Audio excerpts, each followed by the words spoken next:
Magandang umaga po sa ating lahat. Narito ang latest na weather update ngayong araw ng Lunes, February 17, 2025.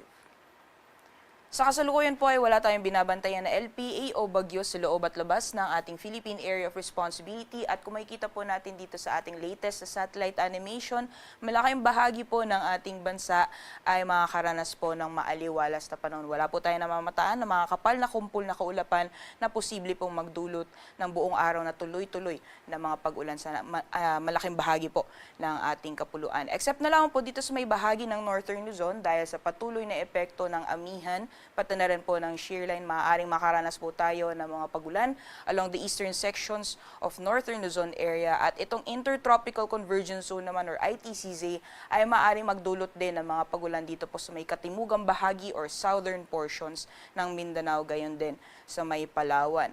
At inaasahan po natin sa mga susunod na araw ay magpapatuloy po yung maaliwalas na panahon sa malaking bahagi po ng ating kapuluan within the next 2 days or hanggang sa darating na Wednesday. At pagdating po ng Thursday, may posibilidad na magdudulot po ng mga pagulan yung easterlies, yung mainit na hangin na nagagaling sa karagatang Pasipiko, dito po sa may eastern sections ng ating bansa. Dako tayo sa magiging lagay ng panahon ngayong araw dito po sa Luzon. Gaya po ng nabanggit natin kanina, dulot po ng epekto nitong shear line, pati na rin po ng hanging amihan, ay maaaring makaranas po ng mga pag-ulan dito po sa may silangang bahagi ng Northern at Central Luzon area.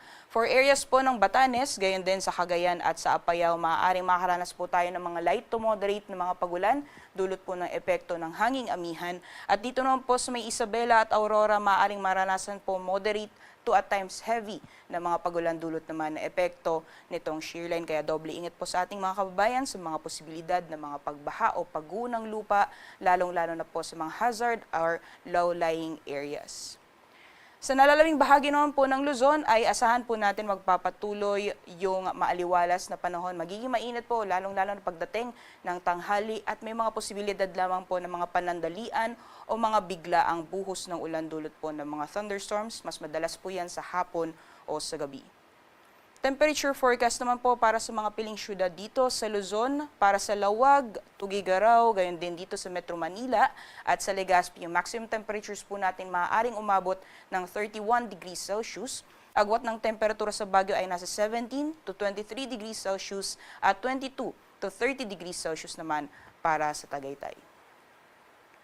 Sa magiging lagay naman po ng panahon sa nalalabing bahagi ng ating bansa for Palawan, Visayas, and Mindanao area, dahil po sa epekto ng Intertropical Convergence Zone or ITCZ, maaring maranasan pa rin po yung maulan na panahon dito po sa may Basilan, Sulu at Tawi-Tawi, gayon din dito sa Palawan, although more on the southern portions of Palawan area.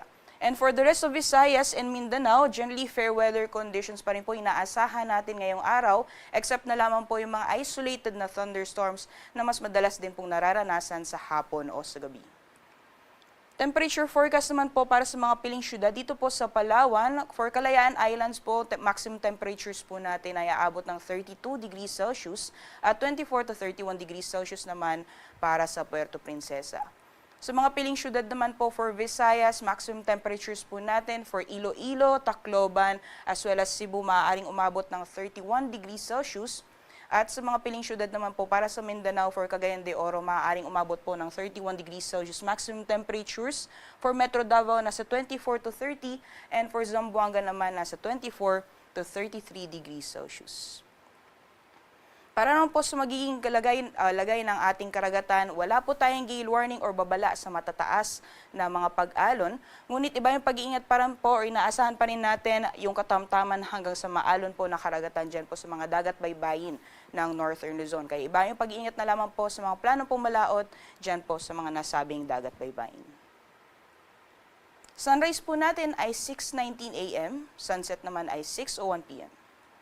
Para sa karagdagang impormasyon, bisitahin lang po ang aming social media accounts at ang aming website, pag-asa.dost.gov.ph.